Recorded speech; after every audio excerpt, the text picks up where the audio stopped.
Hello and welcome to episode 73 of the Arena Regulars podcast. I'm Zach. And I'm Jeff. And we're your source for weekly Drunken Magic the Gathering arena content. Yeah, basically we're just two regular dudes drinking some irregular beer and talking about Magic, in particular MTG Arena. And we have some new cards to talk about, finally. We've been seeing some of these doled out over the last few weeks, but finally the card image gallery is fully available, and we're going to talk about some of our favorite cards, most interesting cards. I don't really know. We're going to talk about some cards. Yeah, the cool thing is, this will be the first time we really talk about previews, because normally the set's out on Arena so fast that you don't have time. But this time they gave us a couple of weeks. Here are all the cards. You don't get them for a couple weeks. Go That's to the true. Pre-release if you want to play early.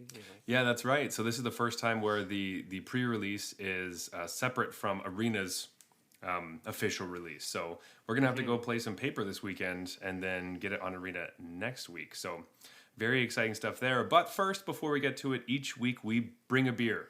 We drink Jeff's, then we drink mine. Rate them on a scale of bronze to mythic. Choose the best for last. So with that, Jeff, what is on tap? All right, we're doing another tap takeover here. We got a fresh shipment in from Third Moon Brewing. And by shipment, I mean Zach went out, drove out there and picked it all up.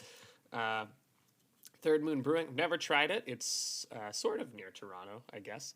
And today we're starting out with Dry Hopped Kills, which is their Pilsner, but it's been dry hopped. So I thought this one would be a really interesting way to start because I've always liked the really crisp, refreshing aspect that Pilsners have to them. I'm never complaining about that. I just find they often lack a bit of oomph. They lack a bit of flavor and kick. And so when I saw that these guys dry hopped their Pilsner, I thought that might be exactly what a Pilsner is missing to really take it up a notch for me. Yeah, I'm also excited we're starting with this one because, it just seems like a really good place to start. It doesn't have to be something too heavy, too crazy. But save those for next week. Yeah, we have tried one of their beers, kind of. So this is the brewery that did the collaboration with Indie Ale House, and they did the peanut butter banana grape jelly sandwich pastry style that we tried a couple weeks ago. So that's why we got turned on to them, and so I'm excited to see what they have to offer for their normal beers, I guess. So we will be diving into that over the next few weeks. So stay tuned for that. Magic news. The official spoiler is out, like we said before.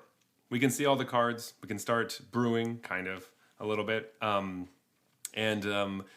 trying to figure out what cards do until we play with them and realize what they actually do. That's where we are right now. Classic time period. Yeah, very classic. So excited to speculate on some cards and say which ones we think are... well, today's just about having a good time and just some sweet stuff. So we're not going to get too deep into it. It's always nice to play with the cards a little bit before you're like, this card needs to get banned. That's right. That's how we feel. I don't know. There are a lot of people that think that you should do it a different way, but whatever. Yeah, usually the other order. Call for a ban and then actually play with or against the card. Yeah. So Jeff, let's just start somewhere easy. Do you just want to start with some of the planeswalkers? Yeah, I think there's no better place to start than with Elspeth, the face of the set. Ooh. So we got another Elspeth card here. Elspeth Resplendent, 3 white for a 5 loyalty planeswalker. +1, choose up to 1 target creature, put a 1/1 counter and a counter from among flying, first strike, lifelink, or vigilance on it. -3, look at the top 7 cards of your library. You may put a permanent with mana value 3 or less from among them onto the battlefield with a shield counter on it. Put the rest on the bottom of your library in a random order. And the -7, the big bad ultimate, create 5 3/3 white angel creature tokens with flying. Well, first off, Jeff, do you want to talk about shield counters so we can get I would love get the to. full extent? So a shield counter is kind of like temporary indestructible, sort of. So basically a shield counter is if it would be dealt damage or destroyed, you remove a shield counter from it instead. So if something has a shield counter on it, it's indestructible. But you can also ping it to get the shield counter off. So if it's a creature. So it's a really interesting way of doing indestructible, but not in a broken or really frustrating way. Because it's okay, I just have to get through this one shield. and then it becomes Vulnerable. susceptible to my Wrath of God or whatever. Yeah.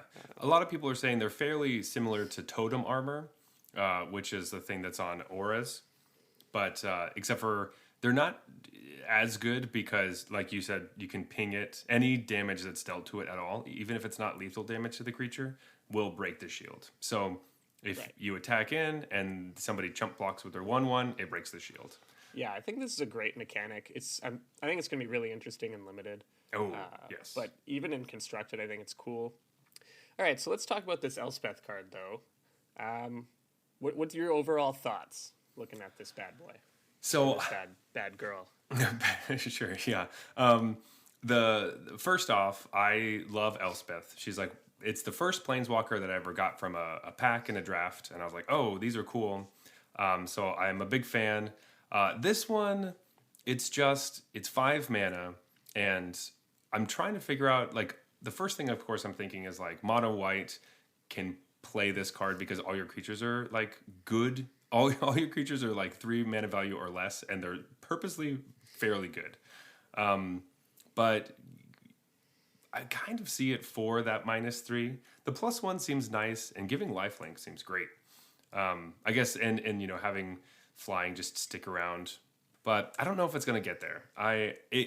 It's cool because it's Elspeth. I just don't think I'm really excited about it. All right, yeah. So that was my initial impression. I'm coming up a little more on it after reading it again. I actually think this card is better than it looks. It reads kind of black. Like, it reads kind of like, is that all it does? Mm-hmm. But I think this card is going to be really underrated for a little while, and then it'll start to find a place. So there was a couple of things about each ability that I realized. The first one is that Vigilance is actually awesome right now because you don't get Wandering Emperored. You put it on a creature, and then you attack, and now the Wandering Emperor cannot get rid of it, which I really like. And so of all of those counters, like, they're all great, basically. But I just love that Vigilance is in there as a means of fighting what is probably the most played card in the format at the moment. And it also goes really well with that card. Unfortunately, you can't hit Wandering Emperor off the -3, but obviously, both like having creatures around for their plus abilities, and Wandering Emperor can create the creature for this.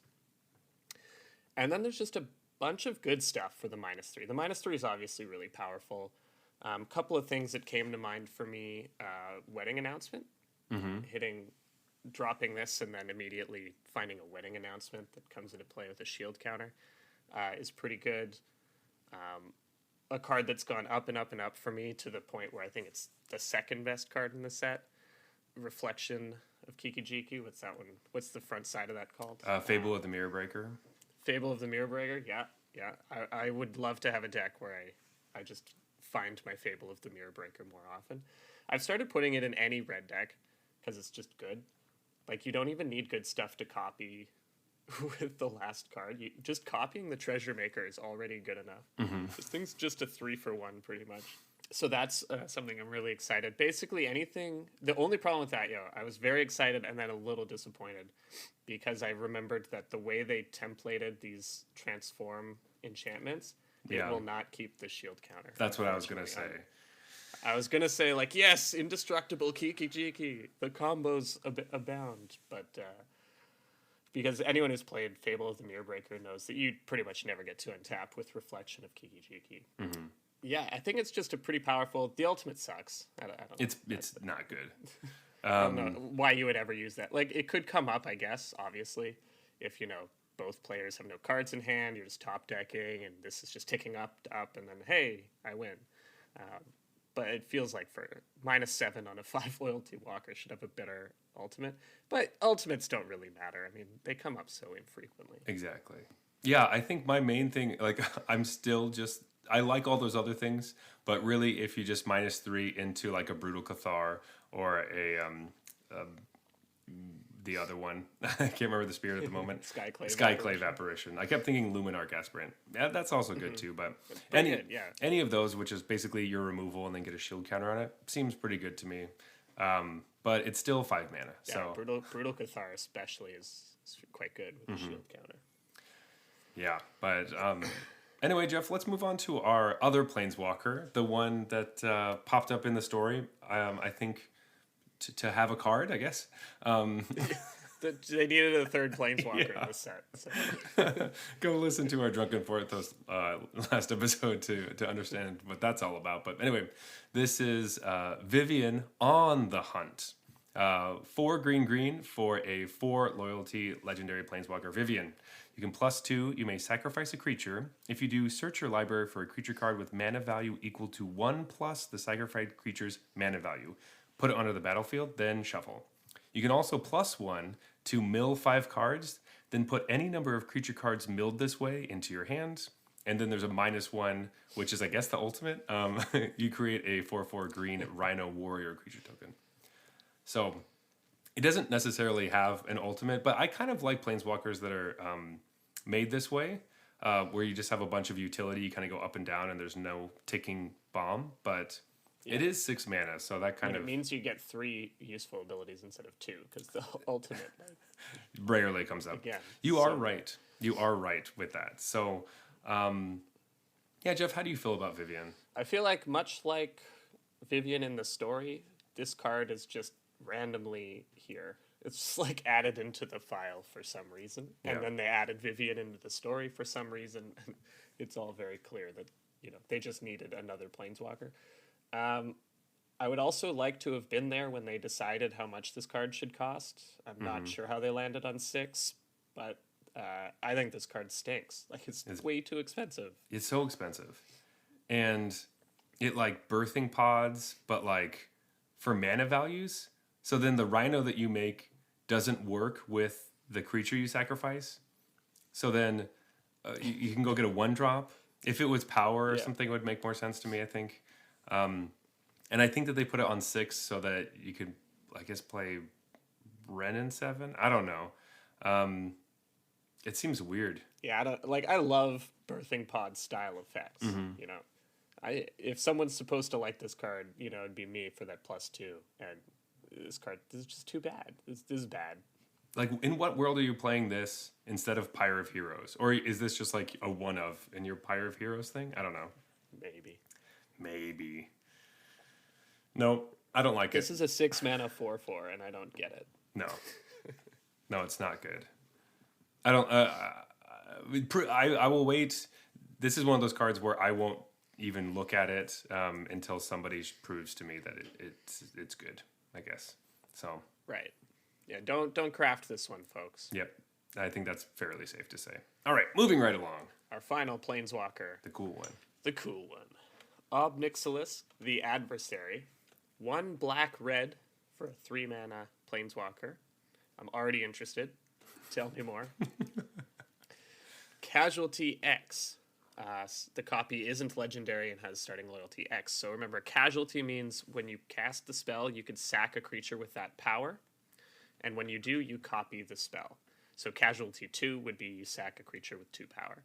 Here it's letting you sack a creature of any power, but the copy of Obnixilis you get from it has that much starting loyalty instead of 3. Then he has +1. Each opponent loses 2 life unless they discard a card. If you control a demon or a devil, you gain 2 life. -2. Create a 1/1 red devil creature token with when this creature dies, deals 1 to any target. -7. Target player draws 7 cards and loses 7 life. Now there's an ultimate. That's true. That's an ultimate. This thing is pretty exciting. I want to hear what you're thinking about doing with this. I've seen a bunch of wacky things and cards that people are like, oh, this is the best card to stack to it and all that kind of stuff. But I want to hear your thoughts first before I just say what I have to say. All right. So obviously I love this card. I love red-black sacrifice decks, and this is, the first place you would think of is to play this in a red-black sack. I want to just pop this right into the Anvil deck that I was playing. Have this top out my curve alongside Fable of the Mirror Breaker. Mm-hmm. I'm not thinking that big, honestly. I'm just thinking of sacking all the dorky 1-drops or tokens that deck makes and being totally happy with having an extra copy that's 1 loyalty. Mm-hmm. That sounds great to me. This card is just really powerful. I think some people are down on it, which surprises me. I think most people think it's pretty good. But because I would guess people maybe if they don't like it, it's because the +1 doesn't look like it's that powerful. But you have to remember this is a 3-mana planeswalker. The -2 is very powerful for a 3-mana planeswalker, and the +1 doesn't have to be that good. I mean, it just... And also, if you have 2 of these things, like, hey, you take 2 or discard 2, like, take 4 or discard 2, or, like, take 2 and discard 1 every turn, that's gonna catch up to you.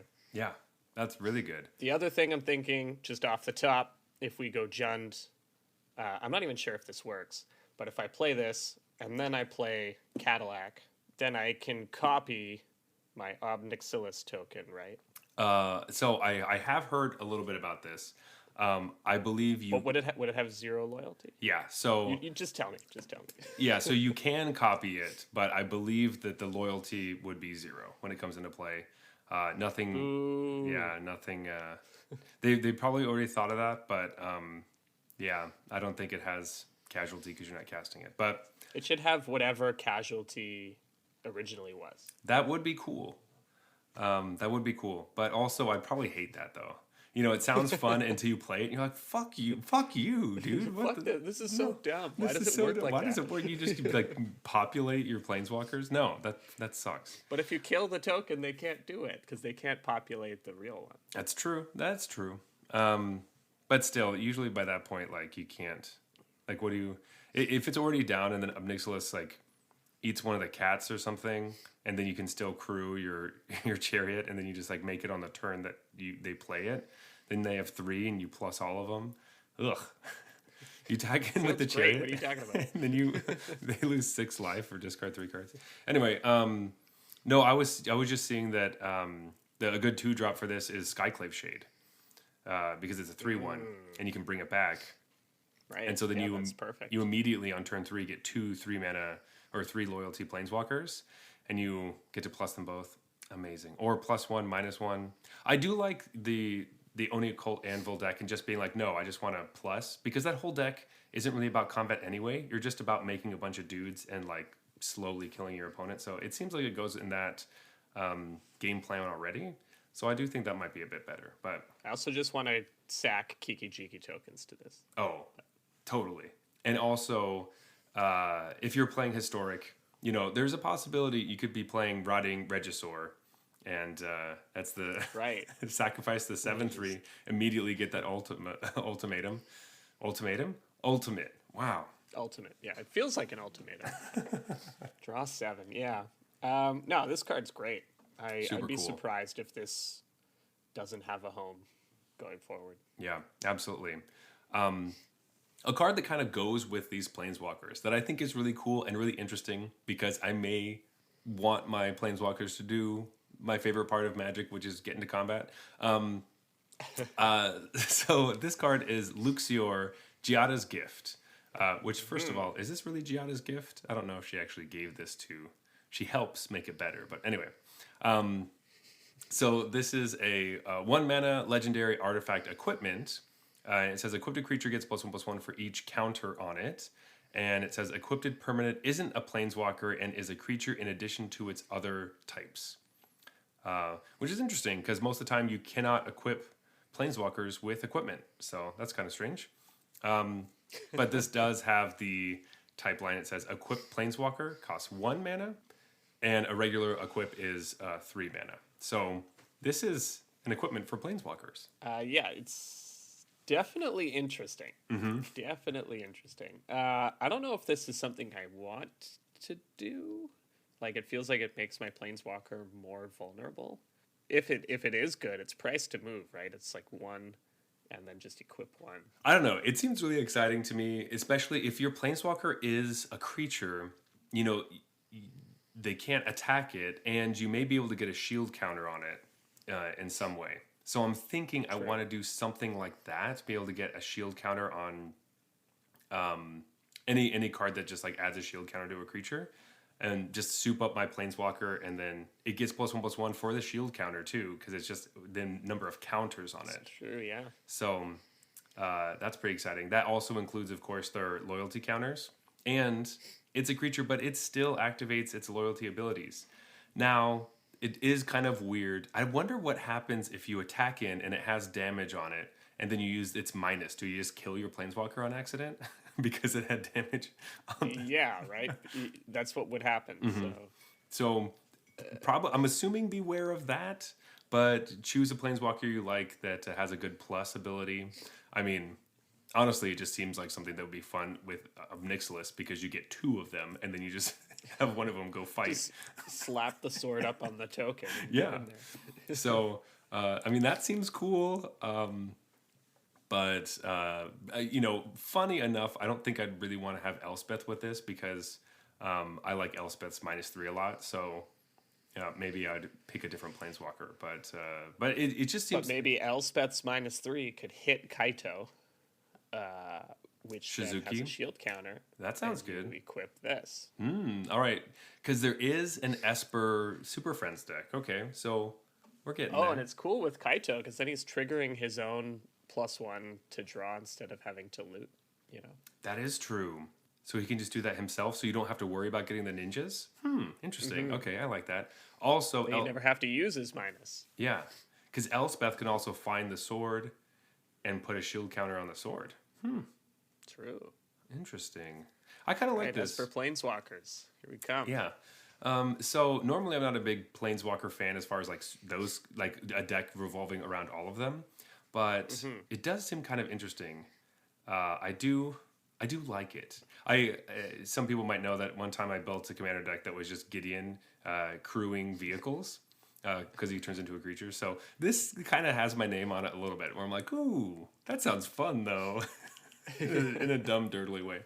Anyway, I think it's sweet. I'd have to see it. I have no idea how this is going to actually work. This could be good. This could be bad. This could be medium. I don't know. It could be really bad because equipping it to a regular creature that has no counters is useless. So, it's terrible. It's only good if you're equipping it to Planeswalkers. Exactly. For sure. If it's good at all. If it's good at all. So, we'll have to see. But I'm excited with these weird counter shenanigans with a bunch of different types of counters. Yeah. And I guess if we're going to talk about Giada's gift, maybe it's a reasonable time to talk about Giada herself. I think so. So up next we have Giada, Font of Hope. 1 and a white for a legendary creature. Angel, it's a 2/2 flying vigilance. Each other angel you control enters the battlefield with an additional +1/+1 counter on it for each angel you already control. You can tap to add white and spend that mana only to cast an angel spell. What? Well, What? I was hoping that Giada was going to be a good card, but whoa! This is awesome. Holy crap. this is pretty pushed. This is really pushed for a deck that they've been trying to get to work for a while. So I think it's really, it feels like it pays off because we had all these angels in Kaldheim, and people have been pushing this kind of Esper Angels deck, not Esper, sorry. Well, sometimes it's like that, but usually it's Azorius Angels deck and finding different ways to get into it. And this card really brings it home. Wow, what a good card. Imagine if this card wasn't legendary. Holy cow. Holy cow. Yeah, thank God it is, but wow. This is cool enough that I want to play an Angels deck now. I've never wanted to do that mainly because they played cards that weren't in the actual Kaldheim set. They were just the random ones that they added to set boosters, which I always felt was really weird. This card replaces the card that they used to play. You don't have to play that card anymore. You can play this one instead. It was a 2-drop. This one's way better too. So good. Yeah, I mean, how close to being, standard playable is 2/2 flying vigilance for 1 and a white? Yeah. Pretty close already, right? If not already there, that some decks would play that. And this just has more and more and more on top of it if you're willing to go the Angels route. The only downside I see is it's legendary. So do you want to play 4? If you're going to play this, you want to play 4 because you need to have this on turn 2, and then you can have some awkward stuff. Although I guess the second one would at least come in as a 5/5 probably or whatever. Because it would replace this one and have a bunch of There you go. tokens. There you go. So good. Oh, it's amazing. Wow. Yes, I think you do need to play this in an angel-centric deck, or at least your main game plan is doing that. But even if you're playing the Zendikar land that just makes a bunch of angels, late in the game, like the 7-drop or whatever. Sweet. The call time one that makes a bunch of angels. Sweet. You don't even need just like regular creatures, just like tokens that just get huge. I guess this technically it doesn't ramp you into those, so it won't actually help you cast them. So maybe that's not a good idea. Maybe forget about what I just said. No, yeah, this card has a lot of potential for sure. Especially, there are a couple of angels that were decent already. There's the 3-drop that gains you life. There's the Legion Angel, which this curves right into. It's like, play this, turn 3, play a, 4/5? 4/3. 4/3, so it'd be a 5/4 that fetches up a 6/5? Yeah. They fetches up another one? Yikes. Right. And that one would be like a 7/6? Assuming no one interacts with you at any point. That sounds yeah, good. so if Angels is a deck, this is going to be a big reason why. This is going to be the reason that people try at all, because this card is... Because if you remember, Angels was actually kind of a real deck in Standard 2022. Yeah, I remember that. Got a little bit out muscled by Blue-Black or something in the end. I don't remember that much about that format, but I remember that Orzhov Angels was a real thing. And so that means it's not missing that much from being a standard deck. And so something like this goes a long way. This is a hell of a lord. I also like that it's an angel that isn't doing life gain shenanigans. It helps with the other ones that are going around, but it's not strictly like, you need to have a bunch of life. This one's like, nope, it's okay if you're at 10. You're still going to be happy. So just have angels. Just have angels. Awesome. Giada's sweet. Cool card. Super cool. I did want to talk about the villain in our story that didn't show up at all, because it's a high profile card, but we finally have the 3rd Praetor in the cycle of all the Praetors, which we're getting just little bits of at a time. I thought he was an ally in this story. Yeah, well, we don't really know. Okay, we were guessing that, yeah, but anyway, Urabrask Heretic Praetor. 3 red for a 4/4 legendary creature, Phyrexian Praetor. It has haste, of course. At the beginning of your upkeep, exile the top card of your library. You may play it this turn. And then it says at the beginning of each opponent's upkeep, the next time they would draw a card this turn, instead, they exile the top card of their library. They may play that card this turn. All right. I think this card's getting a lot of hate. And I just want to say, I think this is sweet. This seems like a sweet design. I didn't realize it was getting hate. I loved this design. I thought it's really cool. As soon as I read the first part and I know how Praetors work, that it's like I get a bonus and you get a sort of equivalent downside, I knew exactly what the second part was going to be, and I was happy when I read that I was right, that that's what the second part is. I'm not sure what the hate is about. This card seems cool. It seems pretty good relative to the other Praetors that we've got. It's just obviously, it's like, am I going to play this or am I going to play Goldspan Dragon? The answer is I'm probably going to play Goldspan Dragon. That's true. This seems like the fun card that you like sideboard in against control to like make them have dead draws. Any counter spells they're drawing they can't play. So the thing is, the hate was that I think people were just misunderstanding how this card works. So it's basically that like on your turn, you get to draw a card and you get to exile the top card of your library and play until end of turn. Your opponent doesn't draw their card. They just have the card that's exiled for the turn. So unless they have more draw spells or they, exile the card that's the draw spell, they don't get to keep cards in their hand, basically. Which is especially good against people that play at instant speed or play counter spells, because playing a counter spell on your turn, usually not that great. Right. I mean, it's also like use it or lose it, right? If they have cards in their hand, they exile a card off the top here. If they don't cast that spell, it's gone. Yeah. So if they're at a certain point where like they don't have enough cards in their hand, or like I was saying, they don't have a draw spell, then they're just hoping to get a draw spell off the top or anything that they can use. But if their whole game plan is to play instant speed on your turn, it's not really great. Yeah. I like your guess if you thought this card was like symmetric, does the same thing to both people, you might think it's weird. But No, you're right. It adds that to you. You get your draw step and this free card off the top that you have to use right now. Yeah. Your opponent only gets the card off the top. It replaces their draw step. Exactly. I just saw a lot of people saying, "Oh, your opponent gets the effect first." I was like, "Yeah, but it's bad. It's bad for them." Yeah, it's a negative effect for them. What are you talking about? Yeah, which is good. That's what we want them, right?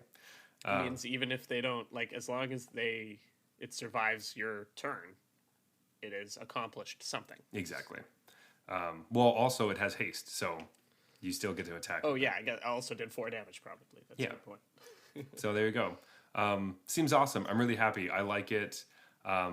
It tends to be the Praetor that is always like, oh, everyone thinks the red one sucks. I think people just like that narrative, maybe, but I think this one's really cool. I think this is the best of the 3 for standard, and Yeah, none of the other 2 see any play. So this one has a shot. that's true. I think once Goldspan rotates, it's actually in the conversation too. Although there was some werewolf for 5 mana that had haste and was really good as well. That nobody plays because Goldspan is better. Yeah, the Arsonist, right? That deals the 1. Yeah, right. Even werewolf decks were playing Goldspan over the Arsonist. Mana's just good, man. Mana's just good. Treasure tokens busted. All right, Jeff. I'm getting closer to the end of my beer. Do you think we have time for one more card? Only if you have one in mind. I did want to talk about one. Then yeah, let's do it. Mainly because I want everyone to know that this is a card that you should not craft under any circumstance ever. Okay? This is a warning for the meeting of the 5. So it's 3 Wooburg. White, blue, black, red, green. For sorcery, it says exile the top 10 cards of your library. You can cast spells with exactly 3 colors from among them this turn, and then you get to add double Wooburg to your mana pool. Spend this mana only to cast spells with exactly 3 colors. This card sucks. This card sucks. Don't. It's horrible. It's horrible. It's so bad. Yeah. You know what makes me even more mad? So first of all, this is just a card that is terrible. You have to build a really shitty deck to make it work. Thank God. Isn't this our official preview card? Wizards sent me an email. Yeah, they sent me an email as well. Yeah, this is our preview card. No, this is just absolutely terrible. I just laughed when I read it. I was like, what? What is this? Why is this card there? It's a cool idea. But the fact that, okay, first of all, this is just a flavor thing. So if you want to give us a card that says it's the meeting of the 5, the card should be able to play all of the 5 legendary creatures for each family off of the card, right? It doesn't give you enough mana to do that. You can't. If all 5 happen to be in the top 10 cards of your library, you have to choose which ones you're going to play because you don't have enough of all the colors to do it. This should just exile 5 and you just get to cast them for free. It doesn't give you... Yeah, the mana thing. So then it's if you hit the 5 in the top 5, you get the 5. Yeah, that sounds much better. And maybe it would still be an unplayable card. Yeah. But it... And this is a really good example. As we're going into collection season, which is basically an arena where we're trying to collect as many cards as possible as we're drafting, this card you can totally take from a draft, but be happy that this is a mythic.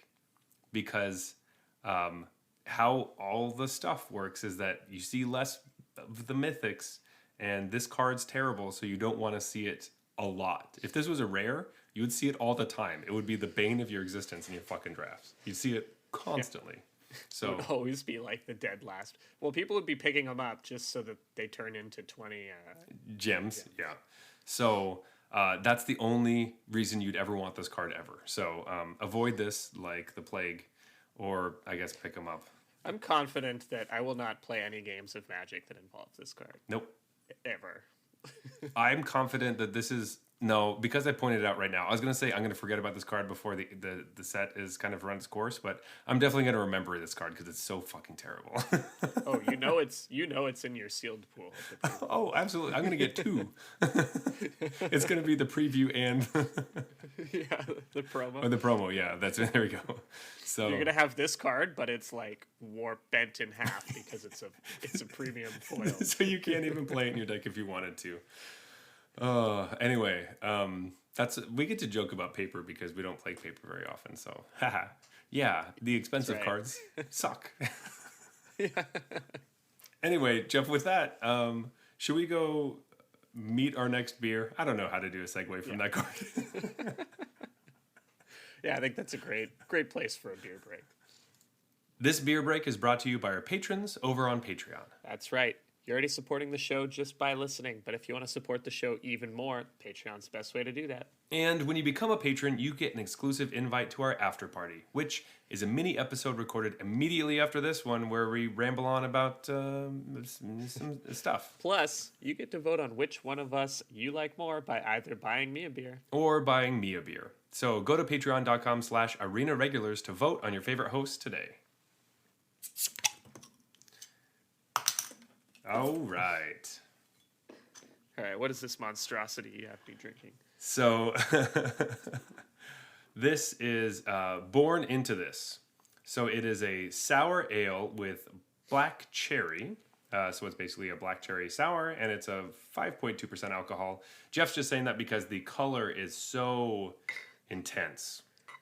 It's very, very purpley, pinky purple. Yeah, it's like a dull pink, but you just cannot see through it at all. Like, it's totally opaque. Yes, completely. It's almost like it's maybe like a grapefruit kind of color. I don't know, but kind of like that. Oh, interesting. It's just a wall of color. Yeah. Doesn't look like a beer, I gotta say. As I realize this, I've already poured it out because the bottle's clear. I already poured it out and did not take a picture yet, so you will not be able to see the color of this beer. But we get to see it. Usually you can go to our Instagram, but I just completely forgot at this moment. So anyway. All right, here we go. Okay. Jeff. Oh, man. Very exciting. I'm glad to just bring back the sours, man. Have some sours going. Well, starting with this kind of weird-looking beer, I wanted to talk about a card that is not super weird, but I'll explain why I wanted to talk about it in a second. But anyway, this is called Corpse Explosion. Appetizing. So it's 1 black red for sorcery. It says, as an additional cost to cast the spell, exile a creature card from your graveyard.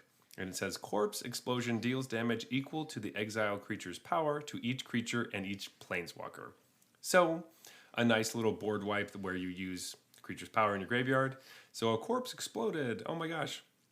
But the reason I wanted to talk about this was the name, first of all, and the flavor text just says, well, that's one way to scatter her ashes.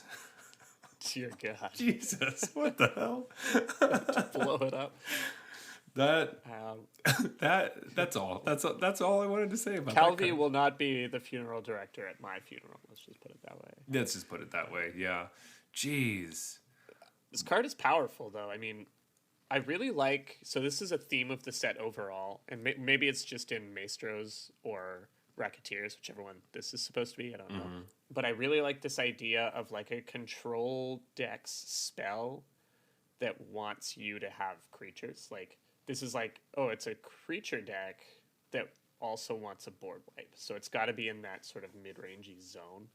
But the payoff is there if you do. This is a 3 mana, like, burn down the house or whatever, right? Like, that's really, really strong. It's just you need to be in a deck that both has creatures and wants to wipe away the board. And I like this one because, hey, maybe some of your creatures survive. Maybe you can, like, finagle this so that you only kill your opponent's, like, wimpier creatures and keep your own around. Totally. No, that makes a lot of sense. I think it goes well into both different families it can fit into. But I think it might be specifically targeted to the Riveteers just because they have a sacrifice theme. So maybe they wouldn't care if their creature dies, or they're hoping that might happen. But yeah, pretty. Also, I think just being green, their creatures might be a little bit bigger. But really, it is super cool. But I probably would have blown past it if it wasn't for the crazy name and the flavor text. But yeah, I mean, but now that we've stopped to read it, I'm like, hey, that's actually not that bad. Yeah. As a reminder, flavor text, we don't get to see it on Arena very often, but if you hover your little mouse over it, whenever your opponent is roping you because they're pissed off that you're winning for some reason, you can read your flavor text to your cards. It's a lot of fun. Keep yourself entertained. We don't have to always complain about other people doing shit. All right, so you went on the theme of weird looking. I had a different way I was going to go. I was going to say, speaking of offensive beers, here's an offensive card to me. So that card is Big Score. I don't know if you saw this one. This is 3 and a red for an instant. It says, as an additional cost to cast this spell, discard a card, draw 2 cards, and create 2 treasure tokens. Huh. Boy, that sounds familiar. Sounds really familiar. I had to read this card at least 3 times to figure out why it wasn't as good as Unexpected Windfall. Mm-hmm. You know what? It's Unexpected Windfall, but it is easier to cast. Yep. Can someone who works at Wizards explain to me why this card is here? Why? Did you not look around and notice that Unexpected Windfall has been the best card in Standard for like 6 months? And then you're like, let's make it splashable. Is this supposed to be a limited card that's like, oh, sweet, yeah, maybe you can get some treasures to fix your colors? But why? Why don't you just reprint Unexpected Windfall? I don't understand why you need this. I'm really excited to play against the Is It combo decks that now have 8 Unexpected Windfalls in them. Like, what the fuck is this? Yeah, so now your test of talents won't even get rid of all of them? Yeah. Or I guess we should, we have to turn the tides here. Like, Unexpected Windfall is now Big Score 5 through 8. Big Score is the better one. Is the better one. Wow. Yeah, I was pretty upset when I saw that. I was like, oh man, come on. So the award for best card in the set defaults to Big Score. Luckily, I guess Unexpected Windfall does rotate out in September, so we just get to never get rid of it. Yeah. So now we only have a certain period of time where it's double. But come on, I'm sure they'll print Schmold Schman Schmagen in the next set. And it's just actually 4 in a red, and it's Goldspan Dragon. I thought you were just gonna say they're gonna make like a colorless instant that just is Big Score, but there's no color restrictions. Anyone can play it. No, they'll keep changing the name and making it slightly better somehow. So that there's always Goldspan Dragon plus Unexpected Windfall in Standard. So man. Anyway, yeah, I was pretty upset by that, but and confused. And I was literally like, why is this different than Unexpected Windfall? I had to read the text box a bunch of times, then go look up Unexpected Windfall and compare. I was like, no, it's the same text box. It's all the same stuff. Jeff, let's talk about a card that we're excited about. Do you have one that you're excited about at this moment? I do. I have a few that I'm pretty excited about. So let me just scroll until the first one that I see. Okay, here. And this is good because we can talk very briefly about the Ascendancies. Perfect. So one card I'm interested in is Riveteer's Ascendancy. I knew it. So this is the Jund one. Black, red, and a green, and says whenever you sacrifice a creature, you may return target creature card with lesser mana value from your graveyard to the battlefield tapped, and then do this only once each turn. I think it's just really cool, especially with the Riveteer mechanic, which naturally makes you want to sack, you play your creature to give it haste, but then you have to sack it on end step. Mm-hmm. So it naturally plays really well with that, because generally the cost of blitzing a creature, that's the name of the mechanic, would be lower than the mana value of the creature. Mm-hmm. And so because this triggers off the mana value of the creature you sacrifice, it's just like a really, really nice tie-in to the blitz mechanic.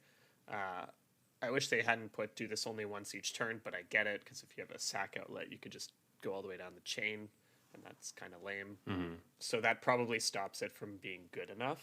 But I think it's just a really cool design, and like I said, with the blitz mechanic, just ties in really nice, and just overall the coolest Ascendancy, I would say. I agree with you. This is definitely the coolest one. Also has a really sweet artwork as well.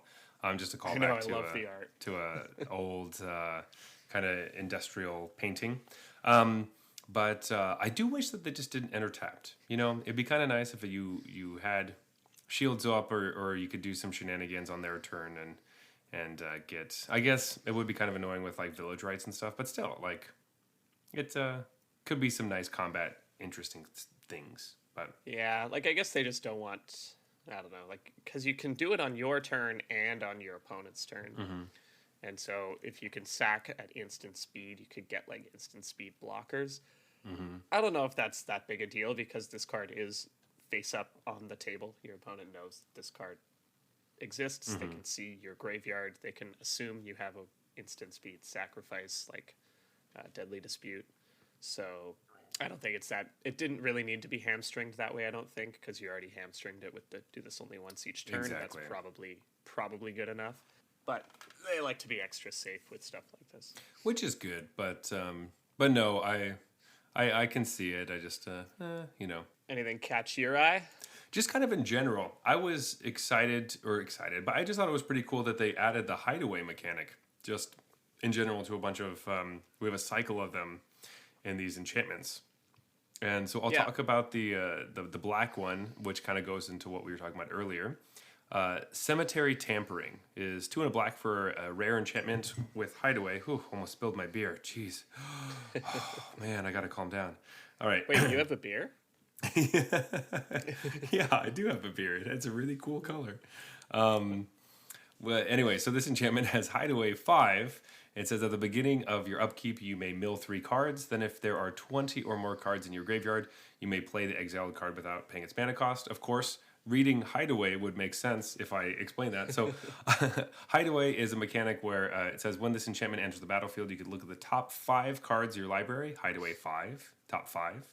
Exile 1 face down and put the rest on the bottom in any order. So it's just looking for you, mills your library, and then as soon as you have 20, you can play it without paying its mana cost. There's a whole cycle of these. This is the black one. But this is a mechanic. I don't know, was this in another set before? I know it's there was a cycle of Commander lands that had this mechanic. I wasn't sure if it was actually in another set in like Lorwyn or something. Yeah, it was Lorwyn, and it was on lands in Lorwyn. Got it. Well. So I don't know if those are the same. They've got to be the same lands. So in my mind, they were just Commander things. But yeah, it's kind of fun to one of them have like less than 20 cards in the library or something. It never happened in Commander. Yeah. But anyway, yeah. So I just think this is nice. It's also, you tell me if this is a good way to self mill. But seems like you could get something sweet, though. Hideaway is always just kind of a fun thing where you're like, I don't know, is it going to be good or is it going to be trash? But you get to pay. You get to play it without paying its mana cost. So hey, Cemetery Tamperings. Maybe you play this into your meeting of the 5, and then you could play it for free. There you go. Yeah, like I think it's really cool, the Hideaway enchantments. I think they all kind of suck, but yeah, it's definitely a cool mechanic. Yeah, they're not great. But Okay, so I just saw one card, and it just immediately caught my attention as something that we need to discuss. Because I saw people blow up about this card. I think it was in Twitch chat when it was revealed. I think maybe this one was revealed on stream or something, and people were just talking how busted it is. And so I need to let everyone know how terrible this card is, because apparently not everyone knows that. So this is a PSA. This card is called An Offer You Can't Refuse. It's a blue mana for an instant. It says counter target non-creature spell. So far, so good. Then it says its controller creates 2 treasure tokens. 2! This card is horrible. Like, no, don't play this card. It's so no bad. Reason to play this. Because it's not even like an emergency. Like you don't pull the emergency lever because you can only counter non-creature spells. Right. So it's not even like against their freaking Hullbreaker Horror or something. It's actually just going to ramp them into that card. This is terrible. It's so bad. If people were like, "Wow, that's a card. This is busted." It's like, are you? No. Is this like all just like a meme? Is this some sort of like sarcasm not translating through the internet kind of thing, because this card is awful. It's so bad. I can't imagine anyone playing this ever. So you're not playing this in standard, because No. you're not doing anything important enough that this makes sense. And then if you're going older, like, how is this ever going to be better than Pact of Negation? Yeah. Like, the idea is, oh, I have a combo that wins right now. I just need a cheap counter that, I could still do my combo. It's like, well, then use Pact of Negation. Like, don't use this. This gives them another chance. Like, they gives them 2 more mana to work with to maybe kill your thing again. Or hold up a counter spell for the next thing or whatever. I don't know. Right. No, this card's so bad. I don't understand why anyone would ever play this. No. It's a trap. I think it's just a trap. Sometimes they make Right. cards that are purposely just like a trap. This one's a trap. Don't. It's like reverse mana drain or like reverse mana leak. Instead Yeah. of you having to pay 3, I Give to you. pay 3. Yeah, give you. I give you 3. So you already know how much I'm like very lukewarm on, or not lukewarm. I just don't like Boseiju It very is much. reverse spell pierce, isn't it? Yeah. You have reverse spell pierce. It gives them the mana, yeah. Yeah. So I didn't like Boseiju from the last set just because I don't like ramping my opponent. So this is the same thing. No, Yeah. I don't like doing it. This is just twice as bad. Twice as bad. Twice as bad as Boseiju. Although I think this card is actually like 100 times worse than Boseiju. Oh, absolutely. This is no. This I didn't even realize people thought this was good because it's not. Yeah, and maybe they don't. It was just that like launch stream on the Magic Twitch channel, which I guess you never know who you're getting in there. But people were like, literally, I'm not joking, calling for bans. They're like, this card will be banned. Like, from what? So this is a perfect example for don't call for bans until you play a card because you could think that was ban worthy and then realize My only explanation is that they read it too quickly and thought that you get the treasure tokens. yeah. Oh, Because that would be fucked up. that would be If pretty it's fucked like, up. counter that and I get 2 treasure tokens. Yeah. Like unconditional counter. Yeah, no. But it's not that It's like at all. negate, but cheaper, and I get 2 treasures. It's like negate, but it actually ramps me. Yeah. And then people were talking about countering their own spells, and it's like that's the world's worst ritual because you would have to play a 0 mana spell, otherwise you're not gaining mana off this, and then counter your own 0 mana spell. So you spend 2 cards to go up 1 mana. That's not good. That's guys. so That's bad. not good. Don't just stop. Just stop. Yeah. It's not I great. guarantee, whatever format you're playing, there's a better way to get ahead on mana than that. Like just playing Goldspan Dragon. Jeff, everything's just going to be Goldspan Dragon. Yeah. I could switch to Prosperous Innkeeper. There you go. Let's do that one instead. I did want to talk about this one card that I thought was pretty fun. Okay. They're not always fun, but the whimsy of Rogue's Gallery, which is 2 and a black for a sorcery, and it says for each color, return up to 1 target creature card of that color from your graveyard to your hand. And then in the art, it's just a lineup of all the different types of characters from the different families. Because ideally, you'd be able to, for 3 mana at sorcery speed, return 5 creatures to your hand, 1 of each different color. Which seems really fun, really nice. But even 3 mana return 3 creatures sounds very good. That's good. That's good. Yeah, of course you need 3 creatures in your graveyard. Of different colors. But yeah, if you're in a Riveteer's deck or whatever, and they're all multiple colors, it's probably pretty easy to make that happen. Yeah, I think it's a card that's going to trap me in limited quite often. But I'm ready for the trap. I'm going to fall right into it until I realize I don't want to do that anymore. I know I'm going to do it. I know I'm going to do it. I'm going to fall right into it. But I'm excited. I'm excited for that journey for myself. So, Right. yeah, can't wait. I mean, like, getting 2 creatures back for 3 mana, it's not the end of the world. It's not that bad. We do need to talk about this card. All right. I don't know if I should read it or you should read it so I can laugh at you for reading it. But Okay. I'll just read it. But this card is really, it just needs to be addressed. We just need to talk about it. This is Lagrella the Magpie. So, Okay. have you read this card? Do you know this card? I don't. It does. The name doesn't ring a bell. All right, so it's a broker's card, so it's Bant. It's green, white, blue for an uncommon 2/3 legendary creature, human soldier. Let me try to say this because it's the text box is hard to read. So it says, when it enters the battlefield, exile any number of other target creatures controlled by different players until it leaves the battlefield. When an exiled card enters the battlefield under your control this way, put 2+1/+1 counters on it. Okay. So reading this card, it takes a very long time to understand what it actually does, but it says exile any number of other target creatures controlled by different players. So Right. it kind of sounds like I can exile all of my opponent's creatures, right? Any number of other target creatures controlled by different players. It sounds like that. It sounds like that because the any number really throws you off so bad. But all of your, like, at the end, your choices have to all be controlled by different players. Yes.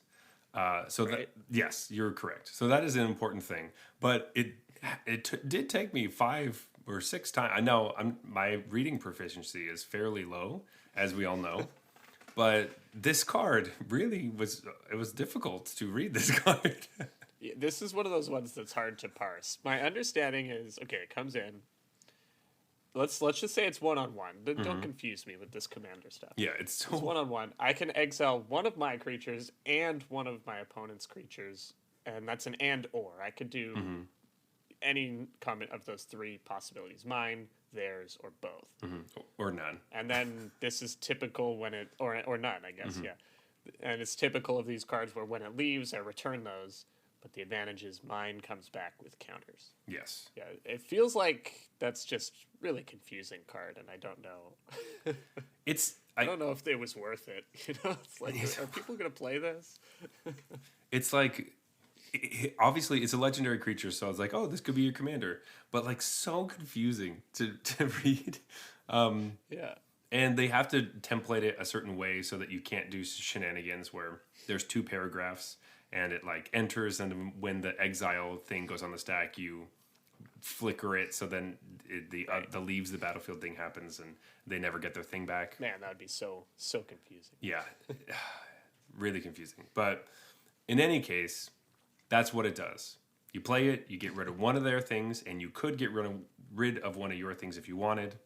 If it comes back, you get the 2+1/+1 counters. So I just thought it was a journey for me and a lot of people I had seen trying to figure out how this fucking thing worked. So It's gonna be fun when it's on the stack and people are like, should I counter this? What does it even do? I Yeah. have no idea what this is gonna do. Am I supposed to counter this? pick your things, I guess. I don't know. Is it gonna exile my whole board? Because then I'll counter it. Yeah, but like it can't do that, right? It's only 3 mana and it's a body. There's no way it just like it takes away all my stuff.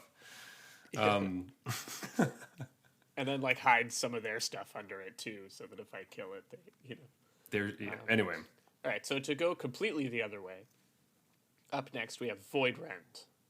This is white, blue, black for an instant. This spell can't be countered. Destroy target non-land permanent. Boom. I know exactly what this card does, and I know that it's good. it's a good card. Boom, stamp of approval. It's great. 3 mana, destroy any permanent. Like, obviously, it's going to be non-land. Already, that's a high bar. Like, we're talking some all-time epic cards have had this. Like, Vindicate, right, is just this. Yeah. I mean, Vindicate could destroy lands, which made it ultra busted. But even if it couldn't, it would still be good. And that's this card. And then they just, like, sprinkle in a little bit of spicy Esper control mirrors here. Can't be countered, so see ya, Wandering Emperor, or whatever. Yeah. You're dead. Obviously, this card's great. And then a mixture of this and Vanishing Verse, like that Esper deck is going to be gross. Like, oh, hey, before it was like, well, if you're multicolored, it's harder to hit you. Nope, not anymore. Nope. Yeah. Fuck you. You're done. Yeah, that's probably like the go-to week 1 like tier 1 deck to take is the Esper deck that just gets better mana and smattering of powerful spells to just slot right in. Yeah, absolutely. Which seems great. I will let someone else build that list because I don't I don't know it, but I will definitely play that for sure. And the perfect thing about it is like people are currently playing like 3 Reckoner Bankbusters, so you already have cards that are just easy cut. Just get that out of there and put some cards that do something in, and the deck's gonna improve. You know? Or do you play the super meta play where you keep in the Reckoner Bankbusters, and when you play it, they waste their Void Rens on your Reckoner Bankbusters because they can't Vanishing Curse it. I don't know. Like maybe in Silver League that'll work. But once you get in. Oh gosh, that card. I almost didn't want to talk about it because I knew I was going to see a lot of it, and I was like, do I want to talk about it right now? Maybe not, but. This is something you can take to the bank, listeners. You know, we always say don't, before you've played with the cards, don't take our advice to craft stuff. You can feel very safe crafting this one if you like that kind of deck. This card's going to be around for a long time. It's going to be great. It's going to be good. It's going to be great and good. I was debating whether I should talk about something really stupid or actually talk about a serious card. No, bring the stupid. Let's do it. I just wanted to say, so they made a card. It's called Cement Shoes. What? So have you seen this? It's an artifact. It's uncommon. For 1 generic mana, it says equipped a creature gets +3/+3 and has at the beginning of your end step tap this creature. And it says equipped a creature doesn't untap during its controller's untap step. And it equips for 2. So basically it's the kind of thing where you throw it on 1 creature, attack, and then I guess move it or just move it onto a different creature next turn. It's kind of like that energy blade from the last set where it's like, hey, your things don't untap. But I think the original idea of this card, Cement Shoes, is you put the cement shoes on a creature and then you throw it in the river and then they don't come back. That's what Cement Shoes do. Right. You know, like, and then they decided that maybe it was a little too intense. So like, let's make it dark. Let's make it just like a. It's just slowing you down. Yeah. Oh, it makes you stronger. Like, who decides that they're gonna bring Cement Shoes to like the battle and be like, nope, I got it, guys. It's fine. For some reason, it makes me sturdier and stronger. Or something, I guess. But I can't move. I don't know.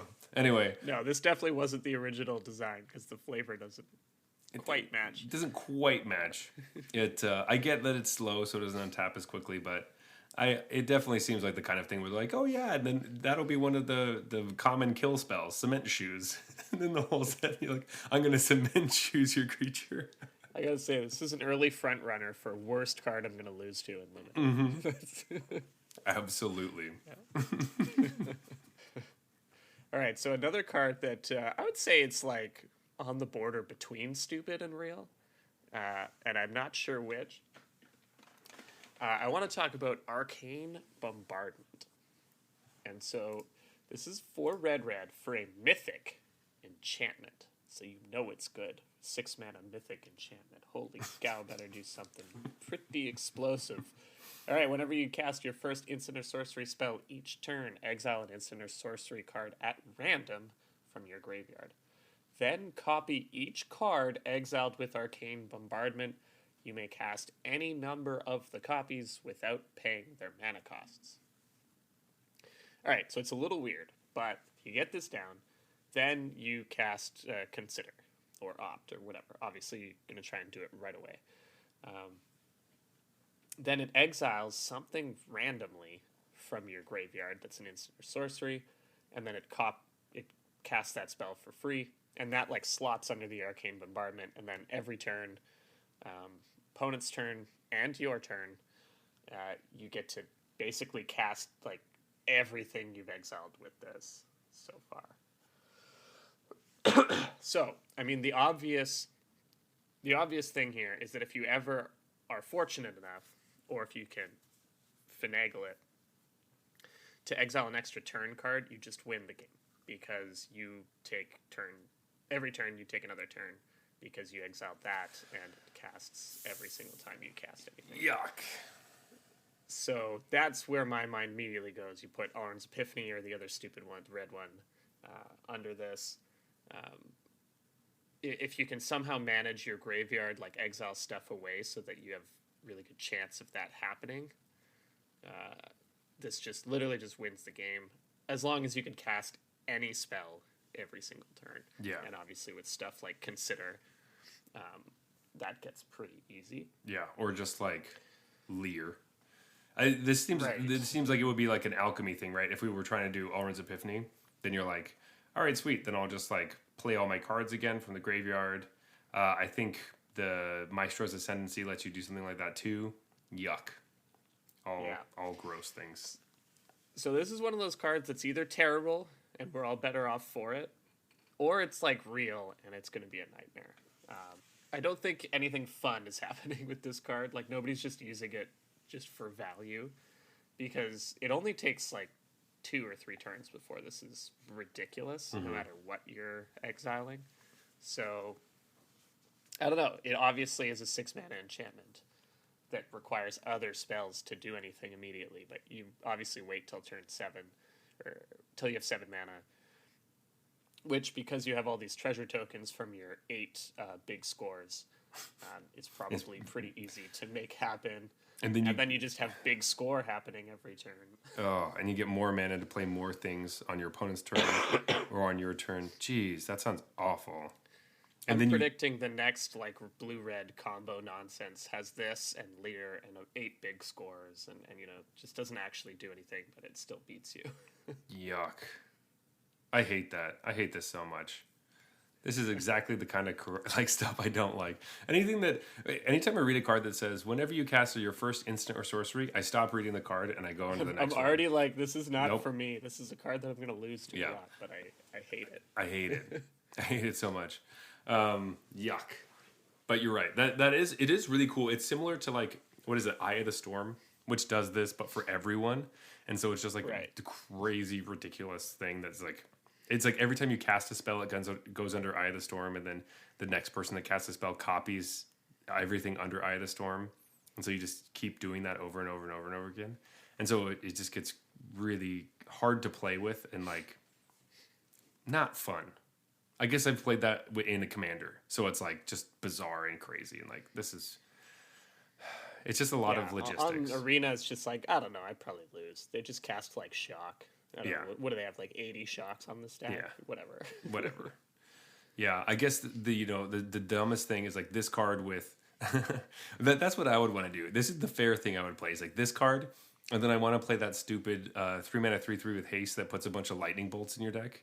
And so then I play lightning bolt, and then it gets a lightning bolt, and then every time I lightning bolt, there's another lightning bolt, and another one, and another one. So many lightning bolts. You'd only get to do it like twice before it just kills them. Yeah, it's just too much damage. That's true. You'd be playing the game where you're like trying to keep them alive long enough so that you can actually do it. Your deck is all lightning bolts and healing salves targeting you. I don't know what's happening here, but it's crazy. There's so many triggers. Then your storm count's really high, but you don't do anything with it. You gain life or something. You better hope this randomly hits more lightning bolts than it hits healing salves. Yeah. Oh, God. Anyway, Jeff, I think we got time for about one more card each. I got one locked and loaded if you're ready right afterwards. Got it. So I want to just quickly touch on a type of card that I really enjoy, and I like when they add this, and I want more of them. But they tend to be white, which also might be the reason why I like them. But anyway, so this is Halo Fountain. It's 2 and a white for a mythic artifact. And it says you can pay a white to tap it to untap target tapped creature you control, and you create a 1/1 green and white citizen creature token. You can play 2 white and tap it to untap 2 target creatures to draw a card. And then you can pay, I believe it's 5. Yeah, 5, tap it, untap 15 tapped creatures you control, and you win the game. So win the game cards are always super fun to me, just because they add the little extra bonus of like, how am I going to do this? And sometimes they're really good and they can see play, like Approach of the Second Sun, and sometimes they're really bad. Like this? Like this, yeah. I'm just curious about how you managed to get 15 tapped creatures without winning the game. That's impressive. Yes. So there's one thing. So the normal criticism is you should have just won the game by this time.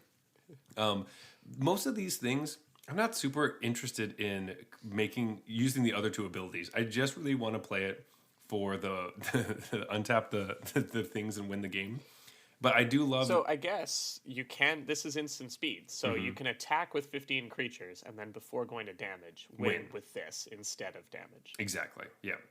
Yeah. So you Yeah. Okay. yes, I get it now. yeah. So you can do that. You don't actually have to like wait and get through or like anything like that and see who's left over, which is great. I also like that it's all white mana. So it's like this is a white deck. You're playing a white deck. It's all white basically.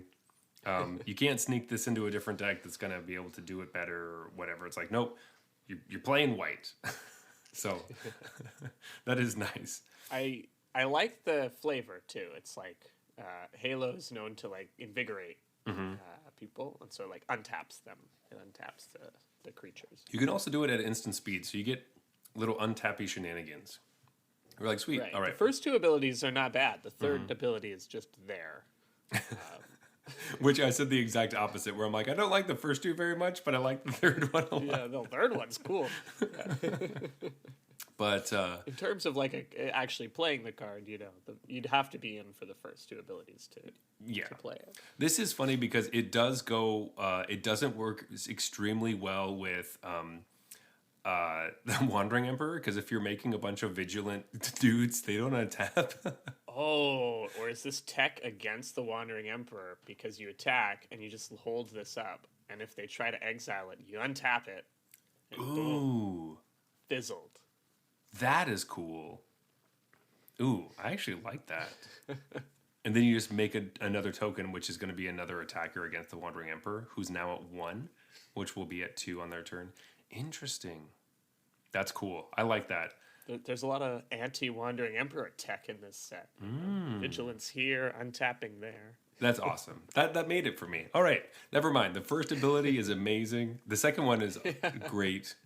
That sounds like a lot of fun. I know you love drawing cards, so draw a card right there. Yeah, well, who doesn't like drawing cards, Jeff? Is there a person alive? I thought white players didn't know what it was. I mean, like, they recently gave me cards that let me do that, so now I'm used to it now. No, obviously, that's the only reason I played auras. Oh man, I almost spilled my beer again. What's going on over there? I gotta calm down, man. I'm just too excited for all these new cards. All right, Jeff, bring us home. What's our last card for the evening? All right, it was between two. So I'll just quickly shout out Evolving Door. Love the name, and it's like it's like birthing pod, but for creature colors. I think it's kind of cool. It's like it turns a 1-color creature into a 2-color creature into a 3-color creature, and then it stops. Into a 6-color. Nope. But the card I had, you went with a mythic rare, so I had to choose a mythic rare as well. Come on, this card, Bootlegger's Stash. This is 5 and a green for an artifact. It says lands you control have tap, create a treasure token. Love it. Love it. It's bad. It's a bad card, but I love it. It's like a mild upgrade to all your lands that lets you float. It's basically lets you float the mana like past turns, which you wouldn't normally be able to do.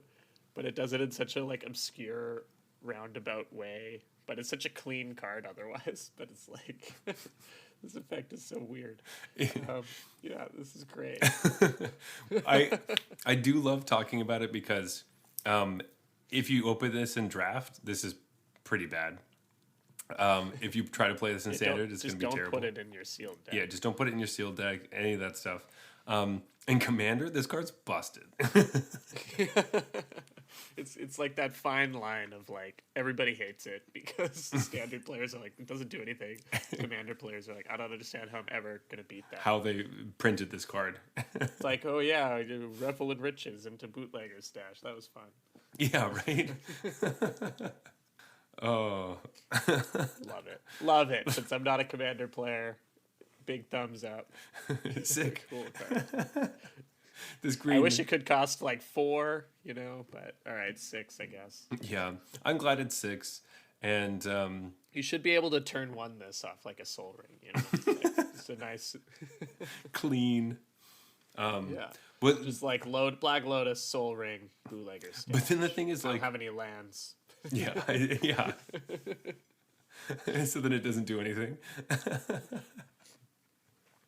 See, that's great, you know, where it's like, oh yeah, all this crazy artifact ramp that's so expensive, and then you just don't have any lands to actually do anything. You're like, all right, Make a treasure token. go. Destroy all artifacts. And then you're back to 1 without the treasure. Anyway, sweet. There's a lot of other cards to talk about, of course, but we're going to have a lot of time to talk about them. So we're going to wrap this one up this evening. So it's time for our last call. Jeff, I think I already know what you're going to do, and I know what's going on this evening. But let's run through all the tiers and all our rating system just to get it over with, because I feel like I kind of know where you're going. But anyway, as always... You don't know me. I think I might by this point. We rate our beers on a scale of bronze to mythic, which is, of course, the tiers in Arena. And this has nothing to do with which tier you are in currently. It's just a fun way to rate beers, so don't take any of these ratings personally. However, bronze beers are trash. They're horrible. We hate them. You have to pour them down the drain, and you don't ever want to think about them ever again. Zach, as a double bronze gamer, that offends me deeply. I logged in the other day. I was like, bronze in both. I gotta do some ranking up. Yeah. I will have you know I am now officially in silver in Constructed. Nice. Speaking of which, silver beers. These are macro brews or beers that aren't particularly interesting. Gold beers are fine, but you probably won't drink them again. Platinum, yeah, you would drink these again. These are pretty solid. Diamond beers are exceptional, and you would recommend these to a friend. And Mythic, just like our players who are in Mythic, are the best of the best. These are absolute top tier. Would recommend. All right, Jeff. Let's pick our beers for the Ready? night. I think I'm ready. I think I know how this is going to play out. 3, 2, 1. Dry hop kills. Oh. Hey, surprised you there. You did surprise me. Threw a little curveball. Did I surprise you? It did surprise me a bit.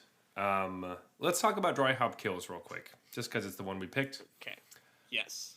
Jeff, you talk about it. You brought it. Yes. This is what I was hoping it would be.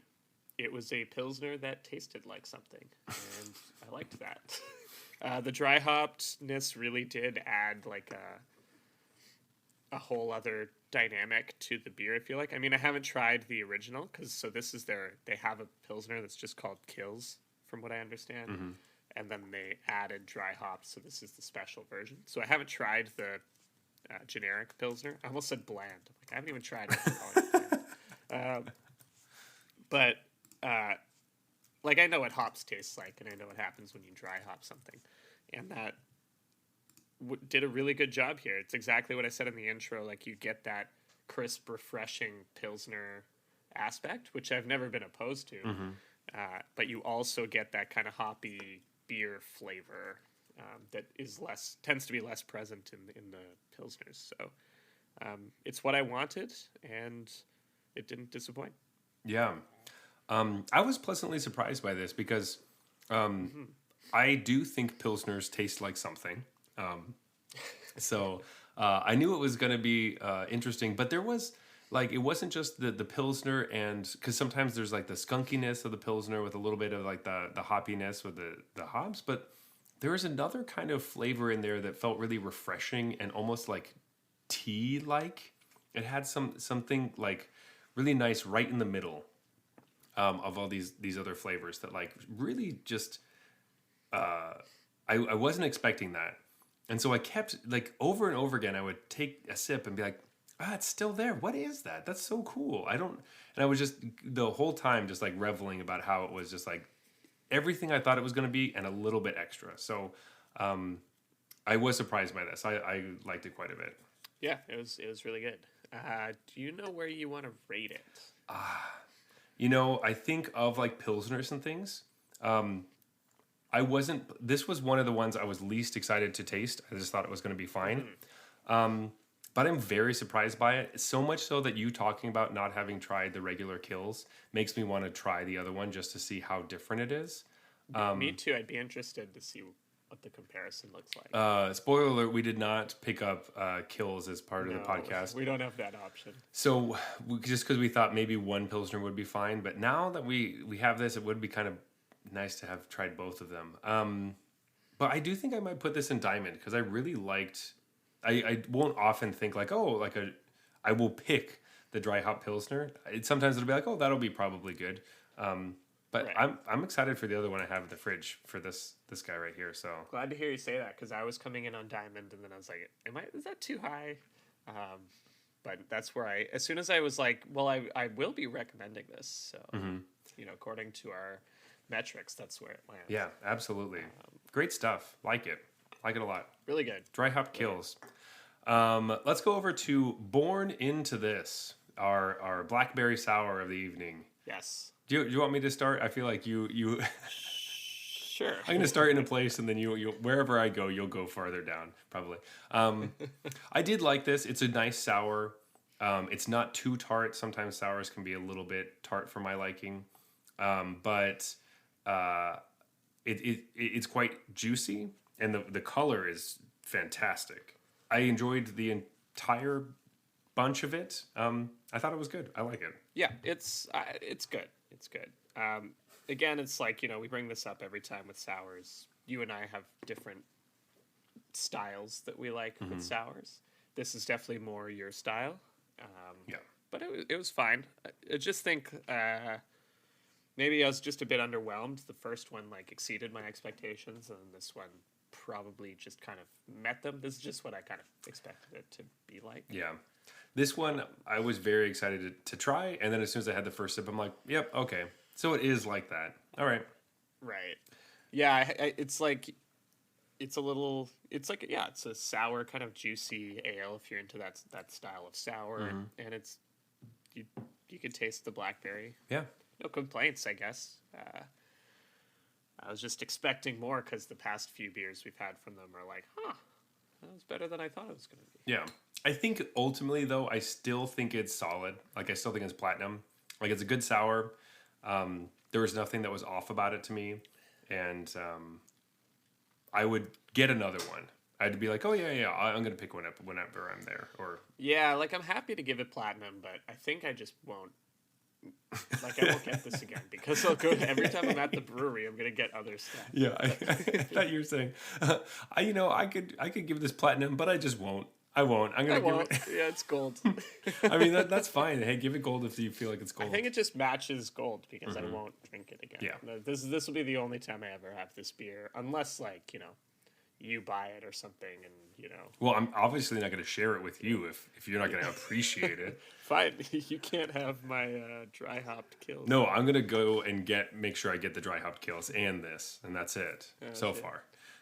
But we'll have to see what the rest of the beers throughout the tap takeover. Great, good beers. I'm excited for the rest of them. Yes, we got some exciting ones coming up over the next few weeks, so stay tuned for that. But right now, it is closing time.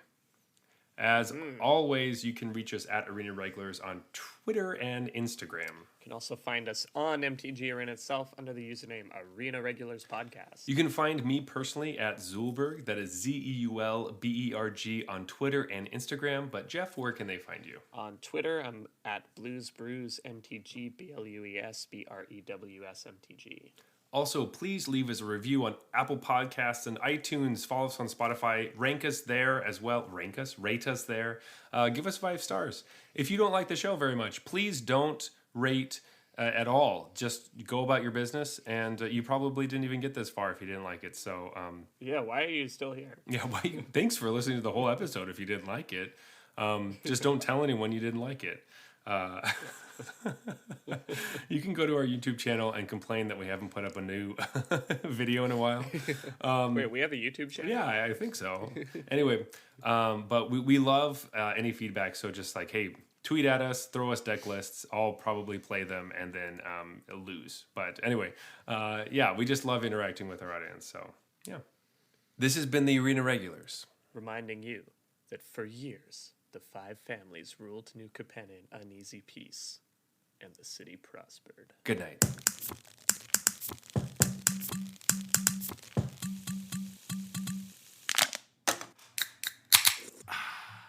All right, that's fine.